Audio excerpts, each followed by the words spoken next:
কিছু লোক অবস্থাটা মেনে নিতে পারছে না। তারা বলে বেড়াচ্ছে দেশে কোনো আইন শৃঙ্খলা নেই, কেউ কারো কথা শোনে না, আগেই তো ভালো ছিলাম। আসলে আমরা কখনো তো স্বাধীন ছিলাম না, তাই স্বাধীনতার মাঝে যা বুঝিনি। স্বাধীনতা মানেই হলো আপনার যা ইচ্ছা তাই করবেন।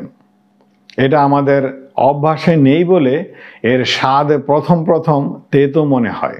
অভ্যাস হয়ে গেলে সবই সয়ে যাবে। বাঙালি যেমন চরম অধৈর্য প্রজাতি, তার সহ্যগুণ অসীম।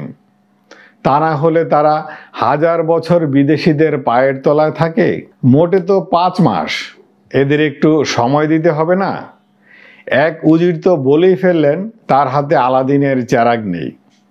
আগে বোঝা যেত দেশে একটা সরকার ছিল, কেউ কিছু বললে পাইক পেয়াদা তেড়ে আসতো। এখন তো জনতার পৌষ মাস, পুলিশ ঢুকে গেছে কোটরে।